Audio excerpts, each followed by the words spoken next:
आज पंजाब में एक घटना घटी, एक बहुत बड़ा हादसा होने से बच गया। पूर्व उप मुख्यमंत्री सुखबीर बादल के ऊपर किसी ने गोली चलाने की कोशिश की, लेकिन पंजाब पुलिस की मुस्तैदी की वजह से और उनके अच्छे काम की वजह से एक बहुत बड़ा हादसा होते होते बच गया। एक बात साफ है कि पंजाब और पंजाबियों को बदनाम करने की एक बहुत बड़ी साजिश रची जा रही है। इसके पीछे बहुत बड़ी बड़ी ताकतें इन्वॉल्व हैं जो पंजाब को और पंजाबियों को बदनाम करना चाहती हैं। पंजाब में तो हमने एक घटना को घटने से रोक लिया, लेकिन जब दिल्ली के अंदर सरेआम मर्डर हो रहे हैं, सरेआम शूट आउट हो रहे हैं, पूरी राजधानी गैंगस्टर्स के कब्जे में है, तब पूरी की पूरी बीजेपी ऊपर से नीचे तक चुप हो जाती है। और जब इनसे पूछा जाए तो इनके बड़े बड़े नेता कहते हैं क्राइम तो मुद्दा ही नहीं है। पूर्व मुख्यमंत्री श्री अरविंद केजरीवाल जी।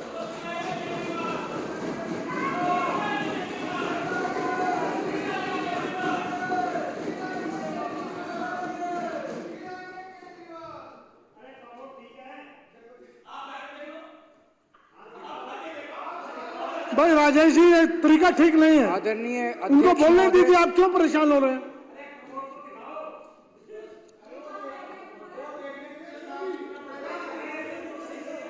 आदरणीय अध्यक्ष महोदय, आज पंजाब में एक घटना घटी, एक बहुत बड़ा हादसा होने से बच गया। पूर्व उप मुख्यमंत्री सुखबीर बादल के ऊपर किसी ने गोली चलाने की कोशिश की, लेकिन पंजाब पुलिस की मुस्तैदी की वजह से और उनके अच्छे काम की वजह से एक बहुत बड़ा हादसा होते होते बच गया। सुखबीर बादल सुरक्षित हैं। मैं इस घटना की कड़े से कड़े शब्दों में निंदा करता हूं, लेकिन एक बात साफ है कि पंजाब और पंजाबियों को बदनाम करने की एक बहुत बड़ी साजिश रची जा रही है और इसके पीछे बहुत बड़ी बड़ी ताकतें इन्वॉल्व हैं जो पंजाब को और पंजाबियों को बदनाम करना चाहती हैं। आज जिस तरह से पंजाब पुलिस ने न केवल इस घटना को रोका, पर एक मिसाल पेश की है पूरे देश के सामने कि किस तरह से कानून व्यवस्था को मुस्तैदी से बरकरार रखा जा सकता है। मैं पंजाब पुलिस की बहुत तारीफ करता हूं कि उन्होंने स्थिति को काबू किया। और एक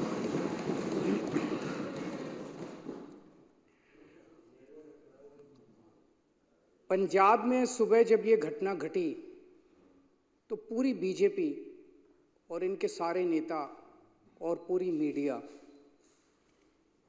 पंजाब में लॉ एंड ऑर्डर की पोजीशन को उठाना चालू कर दिया।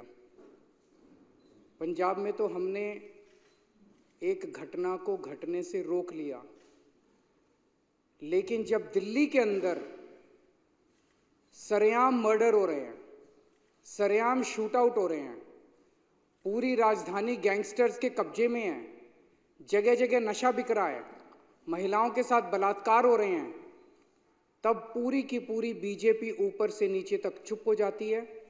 और जब इनसे पूछा जाए तो इनके बड़े बड़े नेता कहते हैं क्राइम तो मुद्दा ही नहीं है, दिल्ली में लॉ एंड ऑर्डर तो मुद्दा ही नहीं है।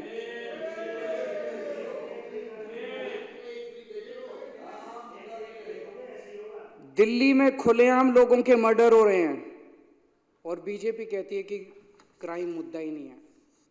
दिल्ली में महिलाओं के बलात्कार हो रहे हैं, महिलाएं असुरक्षित हैं, बीजेपी कहती है कि लॉ एंड ऑर्डर मुद्दा ही नहीं है। दिल्ली में सरेआम व्यापारियों को फिरौती मिल रही है, फिरौती की धमकियां मिल रही है, बीजेपी कहती है कि क्राइम मुद्दा ही नहीं है। दिल्ली में सरेआम गैंगस्टर्स व्यापारियों की दुकानों पे गोलियां बरसा रहे हैं और इनके नेता कहते हैं कि क्राइम मुद्दा ही नहीं है। गृह मंत्री अमित शाह की सीधे सीधे जिम्मेदारी बनती है कि दिल्ली की कानून व्यवस्था को सुचारू रूप से चलाया जाए, और गृह मंत्री के घर के 20 किलोमीटर 30 किलोमीटर के दायरे के अंदर सरेआम शूट आउट चल रहे हैं, गैंगस्टर्स पूरा दिल्ली पे कब्जा कर चुके हैं और गृह मंत्री आराम से अपने घर में सो रहे हैं, उन्हें दिल्ली की कोई चिंता नहीं है। मैं पूछना चाहता हूं, क्या इस देश के अंदर एक वीआईपी की सुरक्षा और एक आम आदमी की सुरक्षा के अलग अलग पैमाने होने चाहिए? वीआईपी की भी सुरक्षा जरूरी है। आज सुखबीर बादल के ऊपर हमला हुआ, पंजाब पुलिस ने मुस्तैदी से उनकी सुरक्षा की, लेकिन जब दिल्ली के आम आदमी आज कल ट्रिपल मर्डर हुआ है देवली के अंदर, आज सुबह ट्रिपल मर्डर हुआ है। एक आदमी सुबह सुबह मॉर्निंग वॉक पे गया, जब घर वापस आया तो उसके माँ, उसकी पिताजी और उसकी बहन तीनों को उसने पाया कि उनका मर्डर कर दिया गया है।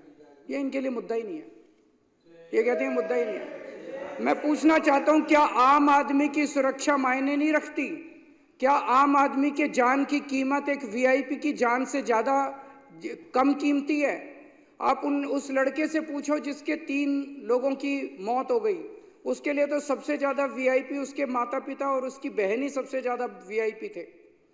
तो मैं इनको बीजेपी वालों को कहना चाहता हूं, तुम मेरे जितने मर्जी एमएलएज को गिरफ्तार कर लो, जितने मर्जी मेरे ऊपर लिक्विड गिरवा लो, जितने मर्जी मेरे ऊपर हमले कर लो, मैं तो दिल्ली के आम लोगों की सुरक्षा का मुद्दा उठाता रहूंगा जब तक मेरे